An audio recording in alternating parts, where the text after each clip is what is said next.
Hey guys, how's it going? This is Cat back with you for another episode of Unchained with the Captain. And today we're continuing our look at some great horror movies that flew under the radar.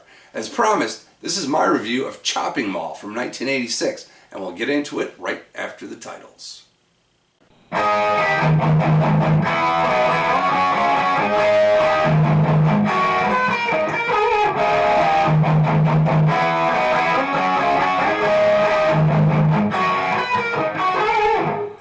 Chopping Mall tells the story of 8 adults in their mid-30s, playing teenagers, who throw a party at a furniture store in the mall.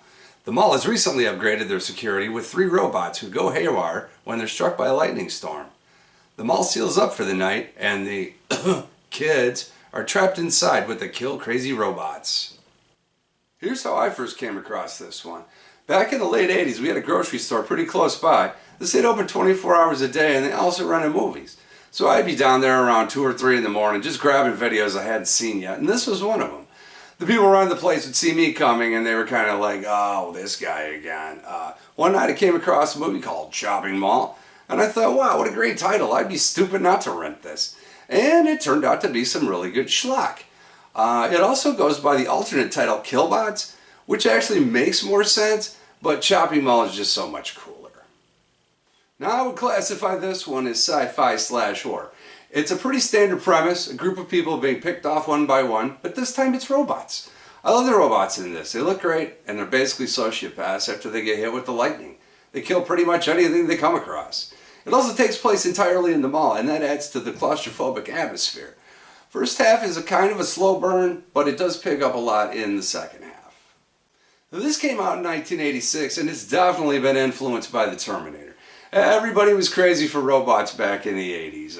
RoboCop, Short Circuit, and Deadly Friend spring to mind. You can tell this is a straight up 80s flick by the clothes and the use of classic adjectives like bodacious and bitchin'. I think I even heard someone say radical, but I can't be sure about that. Kelly Maroney stars in this and does a really good job for the most part. You also might remember her from the movie Night of the Comet, and that's another great flick you should check out. It also stars Tony O'Dell, who you might remember was on the short-lived sitcom Head of the Class. Dick Miller has a short but memorable cameo in this one. And if you know who he is, this is the mark of an awesome movie. If you don't know who Dick Miller is, he played Mr. Futterman in the Gremlins films. And if you haven't seen that, he played the gun shop owner in the original Terminator. And if you haven't seen that, why the fuck are you watching this video? Go watch some movies. Strange as it sounds, you can get this on Blu-ray now in sparkling 1080p letterbox, which looks really great. Or alternately, you can see the whole movie on YouTube, but it's in the pan and scan format. So what's the verdict on this one? It's definitely schlock, but it's well done schlock. If you like the premise, I think you'll enjoy this one. It clocks in at around an hour and 23 minutes, so it won't eat up that much of your time. And like I said, it starts off kind of slow, but it really kicks in the second half, so you gotta stay with it. Well, that's all I got for you guys on Chopping Mall. Join me next time as we'll be taking a look at the underrated movie Ghoulies 2 from 1988.